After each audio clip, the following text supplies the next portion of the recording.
Hey,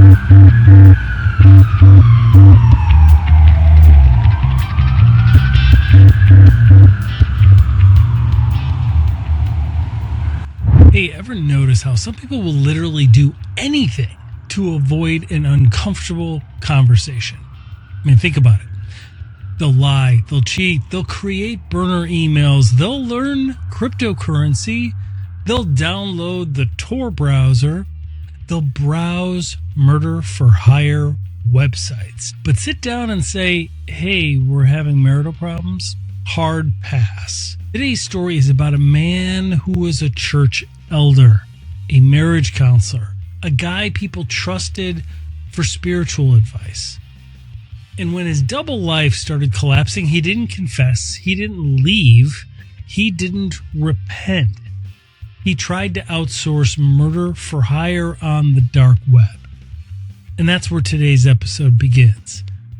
This is the story of Amy Allwine, and this is Cybercrime Junkies.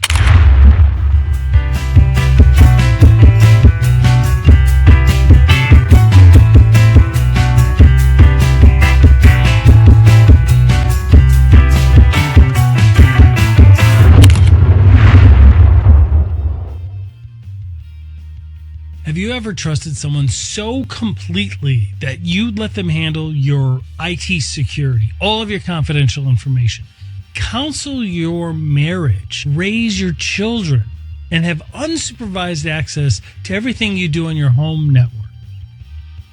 Amy Allwine did. This dude was her husband. He was also shopping for her murder on the dark web. I can't make this crap up. Stephan Allwine was a church elder, an IT specialist. He worked from home. Seems like the type of guy you'd want running your systems. But no. While counseling other couples on fidelity, he was running 3 separate Ashley Madison accounts. And when his double life blew up in his face and got complicated, he never came clean. He didn't file for divorce. He spent $13,000 in Bitcoin trying to hire a hitman from the base of mafia crime as a service platform on the dark web. Here's the thing. Stephan thought he was smart. He used the Tor browser. He bought Bitcoin. He used anonymous email. The whole security theater all wrapped up in one. But you know what gave him away? His iPhone notes synced to the cloud. He copied the Bitcoin wallet address, sent it to the dark web hitman site 30 seconds later, and thought he'd deleted. See, the internet doesn't forget, and blockchain doesn't forget. Device forensics don't lie. And that church elder who everyone trusted, he's now doing life without parole because he confused digital with invisible. So here's my question. If a so-called IT specialist who's supposed to know everything can screw up operational security this badly while literally planning a murder, what are the odds your trusted employees actually know what they're doing? $15,000 in Bitcoin. That's what Stephan Allwine sent to a dark web murder for hire site called Besa Mafia. Not stolen money, not laundered cash. His own Bitcoin from his own wallet. Traceable, permanent, recorded on a public ledger that anyone with internet access can read forever. In fact, it's still there. Which means Stephan thought blockchain was anonymous. It's not. It's pseudo-anonymous. It's like wearing a mask to rob a bank, but signing your name on the deposit slip. And then there's the drug, scopolamine. The medical examiner found 45 times the therapeutic dose in Amy's bloodstream. But she'd never been prescribed it. Ever. Stephan had searched for it on a dark website called Dream Market. It's a dark web drug bazaar, by the way. He thought Tor, the onion router, the Tor browser, made him invisible. But it doesn't. Tor doesn't erase what you search for. It just hides where you are while you're searching. The evidence still lives on your hard drive. So this guy thought he was running a covert operation. What he was actually running was a tutorial on how not to commit crime today. Now here's something most people don't know about the Mr. Allwine and the Bessa Mafia fiasco. The Bessa Mafia is the dark web hitman site, the crime as a service site. The man allegedly running Bessa Mafia goes by Yura, Y-U-R-A. No last name, no verified location, no face, just a video diary posted anonymously online on the dark web that reads like the world's most unhinged recruitment pitch. Yura actually posted a video inviting would-be killers to send him hitman audition tapes. I want you to sit with that for a second. Audition tapes for murder, like it's a dark web casting call. So tell me about yourself. What's your 5-year plan? Do you have experience staging accidents? Great, we'll be in touch. In this video, Yura says, and I'm quoting, "Those are our hitmen. We will be waiting for you to come place your orders and get rid of your problems." That's their marketing strategy. Google a random street shooting, claim credit, and call it a portfolio. Here's the shocking part. Stephan Allwine, IT specialist, church elder, marriage counselor, paid $13,000 to this operation? He didn't just fail at murder. He got scammed by the dark web's version of a Craigslist ad, which means the most dangerous thing Stephan Allwine did wasn't try to kill his wife. It was trusting a guy named Yura with no last name and a Craigslist-style video ad to do it for him. So the story starts long before 2016 when all this went down. They were a good Christian couple. They attended church. They attended civic functions. They were well respected in the community. They had a good family. Everything on the outside looked good. Stephan was living a double life. And the chronology and the timeline is out there. You can Google it. But what gets me, and the reason our part starts in May 2016, is because this is the part where the FBI warned them both. In May 2016, FBI agents showed up, knock on the door of both Amy and Stephan and say, "Hey, someone on the dark web wants Amy dead." Stephan acts shocked. He's concerned. He's protective. Meanwhile, he was the one who posted the hit. He sat through that meeting, nodded sympathetically, and went back to harassing his own wife with anonymous emails. So how does a church elder, a marriage counselor, an IT specialist screw up this badly? That's what we want to find out. So let's talk about May 13th, 2016, the day 2 FBI agents knock on the door at the Allwine's house. Amy opens it. The agents say, "We need to talk to you about a credible threat on your life." We've had 15 different FBI agents on this show. You know that they don't, and they're rarely able to help crime victims before the fact, except when they have credible tips and they show up ahead of time. When they're doing this, you know it's real. So they show her screenshots from a dark web murder for hire site. They show her own photo, her home address, her daily routine, all posted on the dark web. And they also show her that somebody paid $13,000 on the Bessa Mafia site to have her unalived. Amy is terrified, and rightly so. Stephan Allwine, he sits there right next to her, nodding along. acting concerned. An Oscar-worthy performance. Because Stephan is the client. And his username was Dog Day God. That's him. So as the conversation rolls between the FBI agents and Amy and Stephan, the FBI explains that the user claimed online on the Besa Mafia site that Amy had slept with their husband and was stealing their clients. Both lies. Amy hadn't stolen anything from anyone. But she buys new locks, installs a security system, stops sleeping through the night. Here's what Amy didn't know.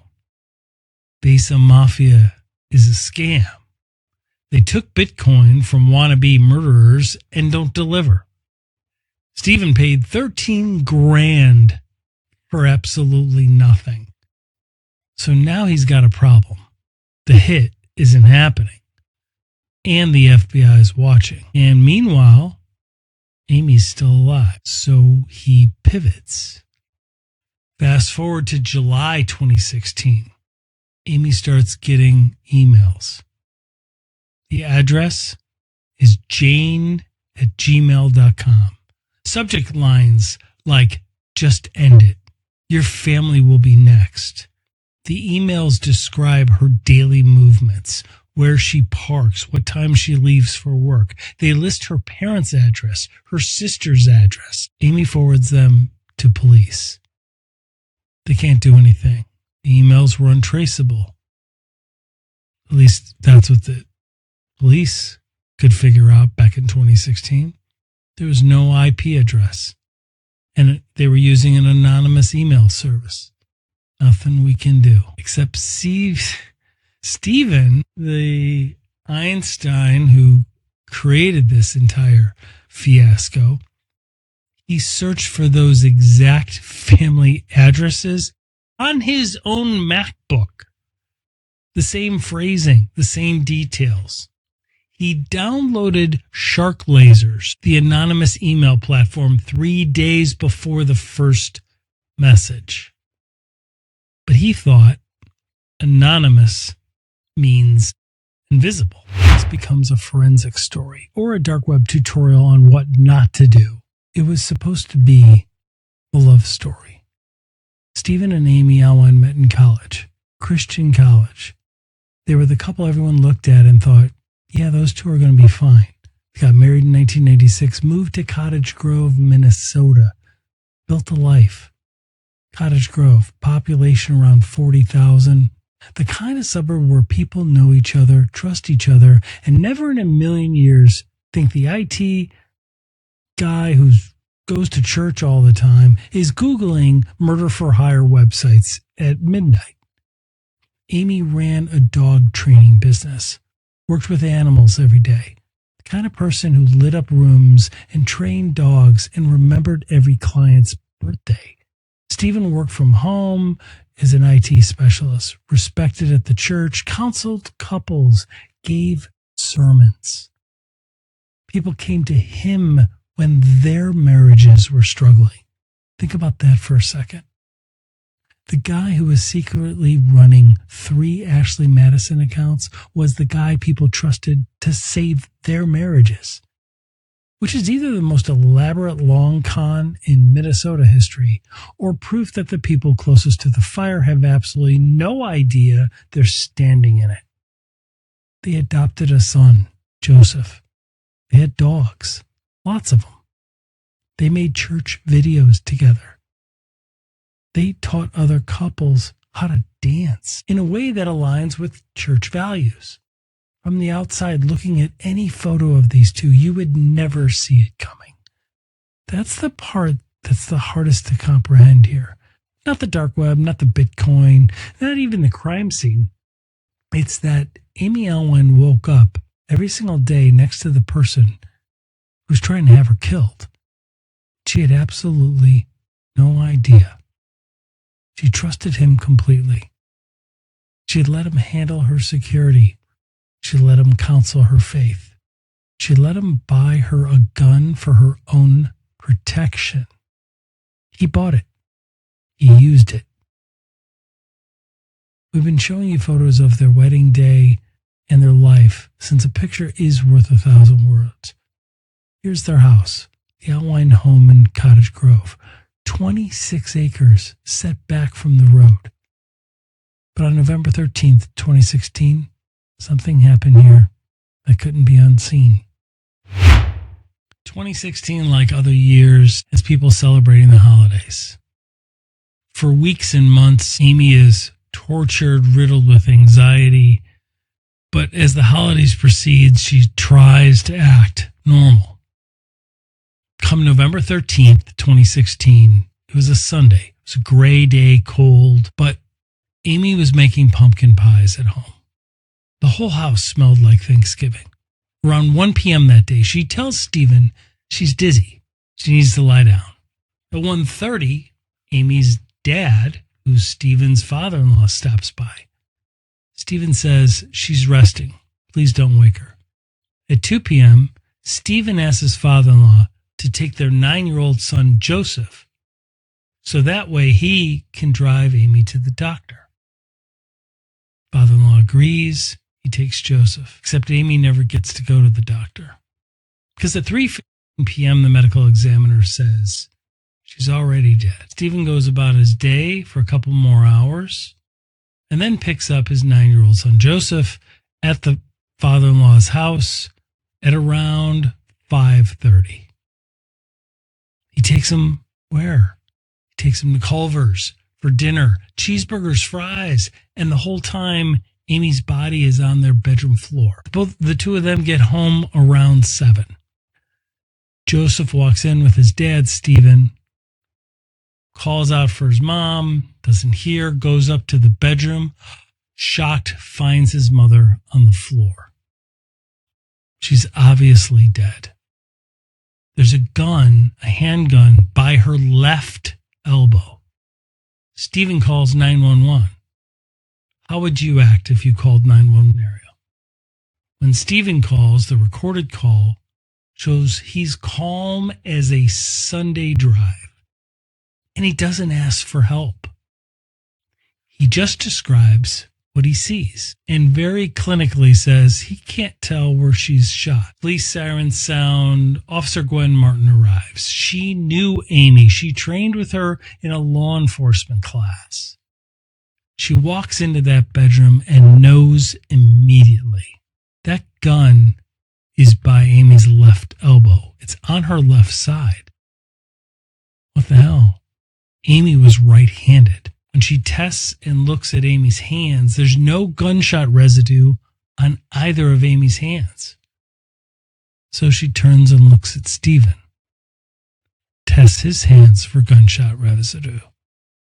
And right there and then, there's gunshot residue on his right hand. As the police continue to investigate, Stephan Allwine continues with his 3 different accounts on Ashley Madison and still tries to cover his tracks on the dark web. Over time, the investigation heats up and the toxicology reports come back.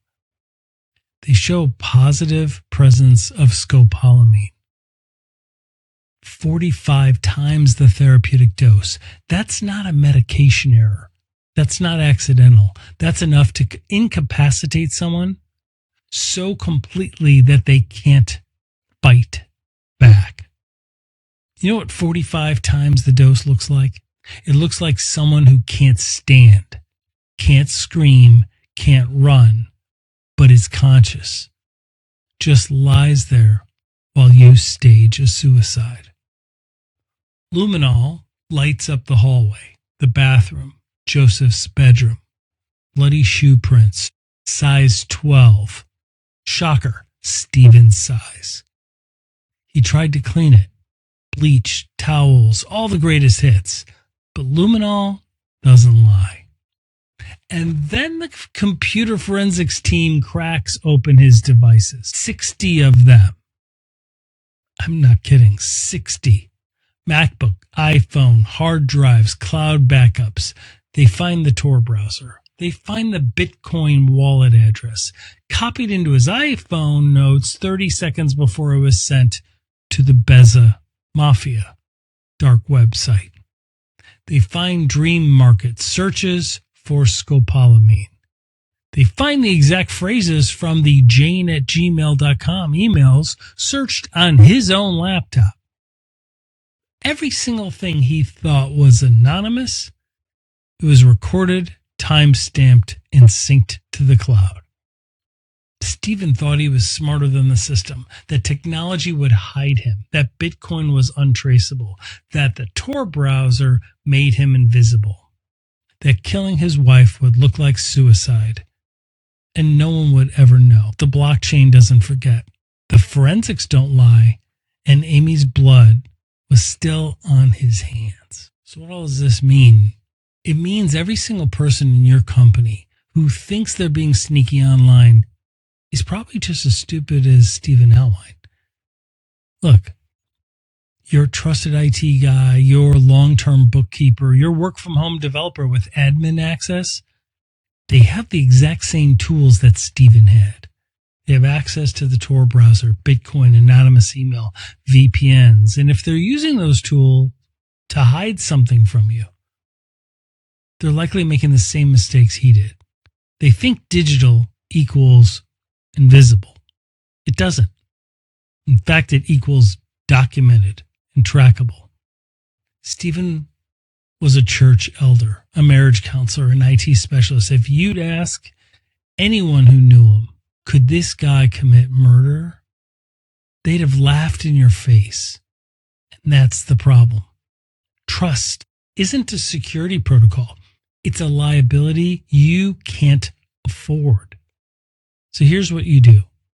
First, if someone in your organization suddenly gets really interested in cryptocurrency, start asking questions. Not because crypto is evil, but because people who want to hide money use it. Same with the Tor browser on your work devices. Same with deleted browser histories that start to follow a pattern. You need to pay attention to this. The next thing we can learn from this case is, as a suggestion, we need to stop pretending work from home means working unsupervised. Stephan had zero oversight. No one watching, no one asking why he needed the Tor browser for his IT job. Nobody wondering why a marriage counselor was researching scopolamine on the dark web. Isolation can breed bad behavior. Third, just run basic device audits. You don't need the FBI cybercrimes unit. Just check what's installed on company laptops. If you see the Tor browser, VPNs you didn't authorize, or anonymous messaging apps, that's not privacy. That's shadiness. That's sus. It's suspicious. And remember, he was using devices for his employer. These should have been monitored. I think the last thing is we have to accept this reality. Insider threats don't look like threats. They look like Stephan. They look respectable, competent, trusted, right up until the forensics team cracks open their devices and finds a crime scene. Remember that $13,000 in Bitcoin? It's a public ledger, permanent, traceable. Your employees think cryptocurrency is a magic invisibility cloak. It's not. It's a receipts database that never deletes. The scariest thing about Stephan Allwine isn't that he tried to murder his wife. It's that he thought the technology would protect him, and it's the same technology your employees are using right